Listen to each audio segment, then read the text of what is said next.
The next method for calculation of arithmetic mean, we are going to use step deviation method. Direct method we have done, assume mean method we have done with different series. As we were doing, there were three types of series. Individual, जिसमें सिर्फ values रहेंगे. Then there is discrete, जिसमें values के साथ frequencies रहेंगी. And the last one was your continuous series, जिसमें आपकी frequency के साथ जो values रहेंगी वो एक range में रहेंगी. So these three series we have done with all the both the two methods, direct and assume mean. जिनको नहीं अभी तक videos देखे, they can just go the previous videos. We have done single video for single method with single series. Now the third and the last method we are going to start with is step deviation method. One thing I'll just clear over here. Direct and assume mean में तीनों series के accordingly हम सम calculate कर सकते हैं, लेकिन step deviation method continuous series में ही use होगा, बिकॉज स्टेप डेविएशन में which the formula we are going to use, there we are going to use I और C जिसको भी कहते हैं, और we can say common factor और इंटरवल.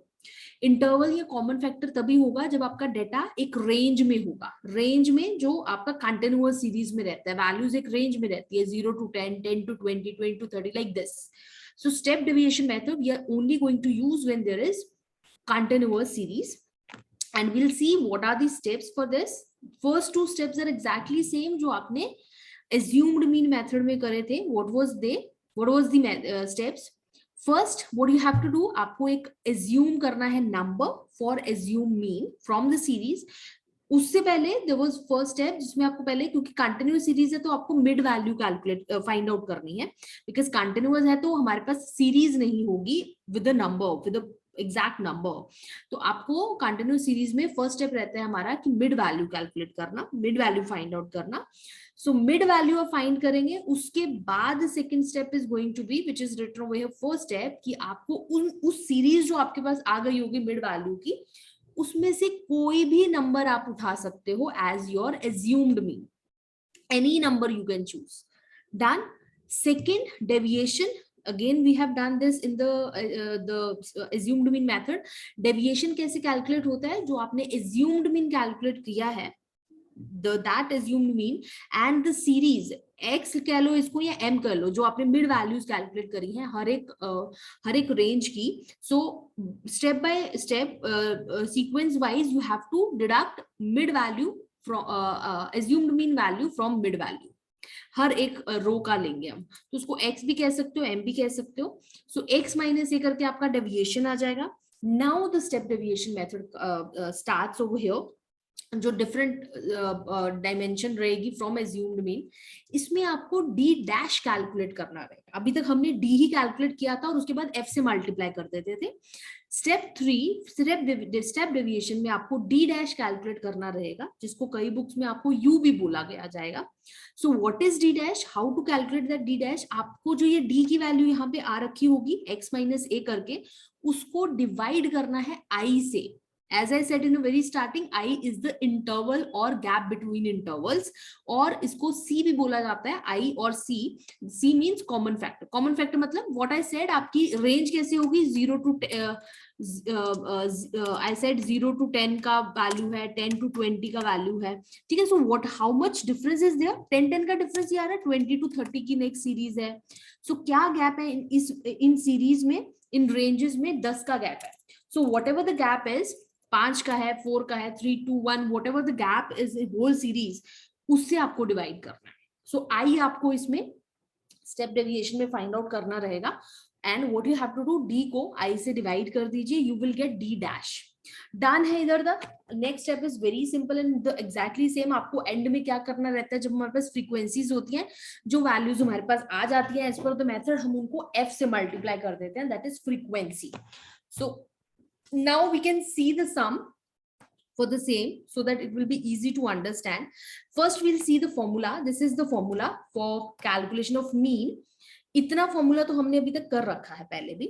assumed mean, जब भी आप assumed mean लेंगे तो formula को a से प्लस करते हैं. and what is a assumed mean? So assumed mean plus ये जो हमने exactly at the end निकालना है, f d dash का summation का total divided by total frequencies जो भी आपकी है. only the difference is going to be over here multiply with I वही जो डिफरेंस इंटरवल गैप जो है यहाँ पे इंटरवल गैप इज 10. सो हमारा I जो है ना वेरी सिंपल I हमारा यहाँ पे 10 है.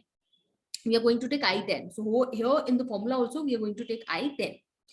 Now as continuous series first step हमारा रहता है क्योंकि ये एक रेंज में रहता है हमारे मार्क्स या हमारी वैल्यूज. सो हमें इनमें एग्जैक्ट वैल्यू फाइंड आउट करनी होती है जो हम मिड वैल्यू ले लेते हैं. और मिड वैल्यू कैसे निकलती है? Lower value plus upper value divided by 2. Similarly here lower value plus upper value divided by 2. So ये lower है 0, upper 10 divided by 2 करेंगे, 20 plus 30 divided by 2 करेंगे तो उनके सामने वाली में उसका हम मिड वैल्यू लिख सकते हैं. तो इसमें आ जाएगा 5. Similarly इसको 30 over 2 करेंगे तो it is going to be 15. Similarly here 25 and 30 plus 40 70. 70 divided by 2 will be 35. तो ये हमारी मिड वैल्यूज आ गए. ठीक है, मिड वैल्यूज आ गए. So here I am going to assume 15 as a assumed mean. आप 25 भी कर सकते हैं, 35 भी कर सकते हैं, 5 भी कर सकते हैं. Any number you can take as your assumed mean. Answer is going to be exactly same. कोई भी लीजिए. I am going to take 15. D का फॉर्मूला हमारा क्या था? Mid value minus assumed mean. यही था हमारा formula. So what we now have to do, what is the value? 5 minus 15, 15 minus 15, 25 minus 15, 35 minus 15. यही रहेगा. तो हमारा D यहाँ पे कैलकुलेट हो जाएगा. This is going to be minus 10. This is going to be your 0. This is going to be 10. And यहाँ पे हमारा आ जाएगा 20. So these are our value minus 10, 0, 10, 20. D हमारा आ गया, that is deviation. Now we have to calculate D dash. तो D dash कैसे calculate होगा? We have done minus 10, that is D हम लेंगे और divided by interval. Interval कितने हैं? 10 का. 0 divided by 10. D यहाँ पे कितना? 10 divided by 10 and 20 divided by 10. तो interval is 10. Interval हमारा 10 है. So हमने interval 10 ले लिया और D हमारा यहाँ पे calculated है. So these are the numbers. Now we can calculate. This is going to be minus 1. This is going to be 0 only. This is going to be 1 only. And this is going to be your 2. So ये हमारे numbers आ गए. minus 1, 0, 1 and 2. Last step.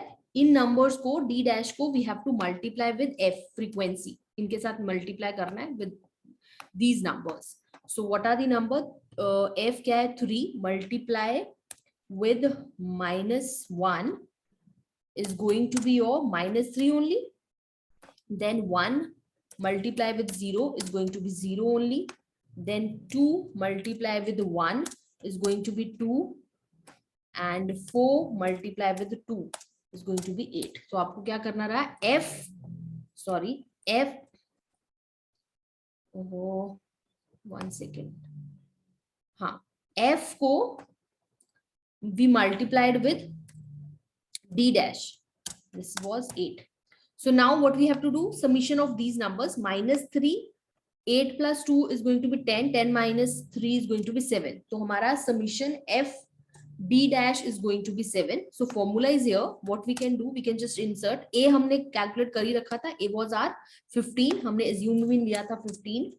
Plus summation F D dash is 7. Divided by summation F. So summation F जो है वो हम एक बार total कर लेते हैं. What is it? Summation F 3 plus 1 4 8 and 10. Summation F is 10. So divided by 10 or multiply with interval. And what is interval? How much is interval? 10. So this is going to be your 7 divided by 10 and multiply 10. 7 ही रह जाएगा. 15 plus 7 is going to be 22. So this is the answer. Mean is 22. So with this, we have done all the methods, all the normal methods and all the methods and arithmetic mean को calculate करने के direct, direct method, assumed mean and step deviation. So I'll just show you all the formulas in one go. This is these three series are there: individual, discrete and continuous, and the methods are assumed, direct and step deviation. And these were the formulas we have used for calculation of अगर आप एक बार एक एक सम भी हर series का और हर method का calculate कर देंगे, I am talking about those are the beginners for the same, आपको नेक्स्ट टाइम इन फॉर्मूलाज को याद करने की जरूरत ही नहीं पड़ेगी, because these are very common sense based, so you will be able to do. So in the next video I'm going to start with the special when we have special types of series, and at that time we have to calculate arithmetic mean. So with this I'm going to end this meeting.